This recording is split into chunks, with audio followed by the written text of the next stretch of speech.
Your mind is racing again, and you physically cannot seem to make it stop. You grab your phone, hoping that seeking out a distraction or scrolling through a feed will somehow drown out the noise in your head. But it's failing. Your brain is spinning through every possible scenario, analyzing every worry, leaving you completely mentally exhausted, yet entirely unable to find rest. Trying to cure an internal exhaustion with external distractions is a flawed strategy. It doesn't stop the panic. It only prolongs the cycle. When we feel this kind of anxiety, our default human reaction is to brace ourselves. We try to feel strong, grip the steering wheel tighter, and forcefully wrestle the chaos back into order. Look at this feedback cycle. Pouring mental energy into trying to fix everything feeds directly into an expanding node of anxiety. This immediately triggers a stronger urge to exert control.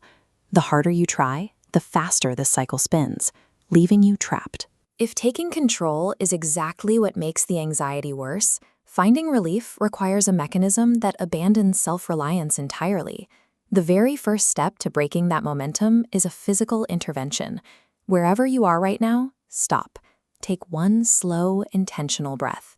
You don't need to have a formulated plan to fix your life today. You don't even need to find the perfect words to explain how you feel. You just have to acknowledge the overwhelm. Tell God that your mind is heavy and that there are simply too many thoughts and worries colliding inside you to even sort out. Admitting that you are weak and confused right now is not a failure. It is the necessary structural prerequisite needed to finally break the control loop. The core mechanism of this prayer relies on a proactive, deliberate act of yielding power. Here, you are the vibrating node, holding uncontrollable fears. Prayer actively transfers those heavy burdens to an infinitely stable anchor.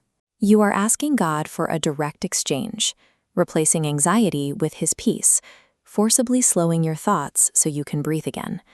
There is an immediate psychological relief in this companionship. Your mind no longer has to carry the weight of the world in isolation.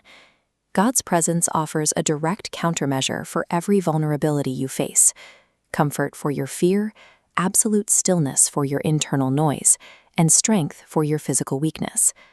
True surrender is the mechanical transfer of an unbearable burden, moving it from your finite mind into the hands of an infinite presence. But this raises a practical doubt. What happens if you pray and the external situation causing your anxiety remains completely unchanged? Typically, our internal state is tethered to external circumstances. When the outside world gets chaotic, our inner world mimics it. But by trusting God, the tether snaps. External chaos continues, but your internal state transforms into a smooth, insulated calm.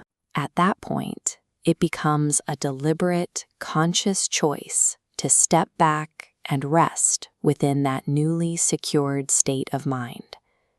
Real peace is never achieved by somehow eliminating all of your external problems. It is built by cultivating an internal sanctuary, anchored entirely in trust.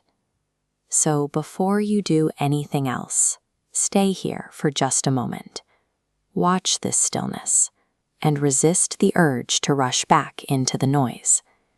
You made it through this specific moment of panic, and because you survived this one, you have the capacity to make it through the next one too. You are stepping forward accompanied.